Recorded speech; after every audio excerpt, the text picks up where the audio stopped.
Welcome to my YouTube channel Tripura Vlog. Guys, মই আজি এটা বিশেষ জায়গাত উপস্থিত আছো। ইয়া চাওক গছত ফুলবোৰ ইমান ধুনীয়াকৈ ফুলি আছে। এতিয়া মই যাব ওলাইছো বকো টাউন। বকো টাউন পাৰ হওঁতে মই এটা বিশেষ হালচাল পাওঁ। এই হালচালখন আপোনালোকক দেখুৱাই যাম। বলক তেনেহ'লে হালচালটো আমি চাই যাওঁ। ইয়া হ'ল বকো হালচাল। ইয়াতে বিভিন্ন ধৰণৰ জীৱ জন্তু দেখা যায়। এই হালচালখনত বিশেষ গাছ দেখা পোৱা নাযায়, অকল শাল গাছে দেখা পোৱা যায়, শাল গাছৰে পৰা।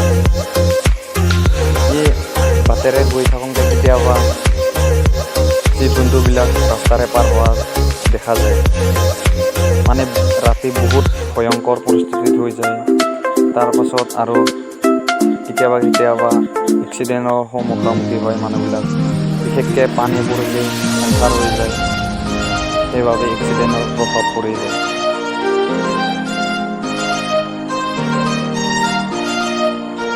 এইখিনি জেগা পালে বহুতো ভাল লগা যায়। কেতিয়াবা মানুহবিলাক বিভিন্ন ধৰণৰ পৰা আহি চেলফি লোৱাৰো পৰিস্থিতি থাকে। বিশেষকৈ ল'ৰা ছোৱালীবিলাক ইয়াৰে কেতিয়াবা দেখা যায় ফটো চেলফি লোৱাত ব্যস্ত হৈ থাকে। বহুতো ভাল লাগে, এই জেগাত গৈ কিনে বহুত ভাল লাগি যায়। এইখিনি জেগা পোৱাৰ লগে লগে বহুত ভাল লাগি যায়, কিন্তু ৰাতি আহিলে বহুত ভয় লগা হৈ যায়। এন্ধাৰ হৈ যায়, ৰাতি অকলে যাবলৈ নোৱাৰে, কিন্তু উপায় নাই, তথাপিও অহা যোৱা কৰিবই লাগে।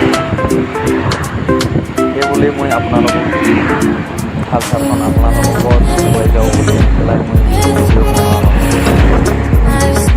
বহুতে ভাল লগা যায়। দিনত ইমান ৰাতি অকণমান ভয়ংকৰ আহি পালোঁ শিৱ মন্দিৰ। আপোনালোকে কোনোবা শিৱ মন্দিৰ দেখা নাই যদি বকৰ এতিয়াই এইখনেই হ'ল আপোনালোকৰ শিৱ মন্দিৰ বকৰ।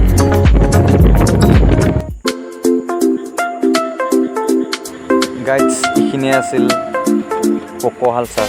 4 কিলোমিটাৰ হয় হালচাল।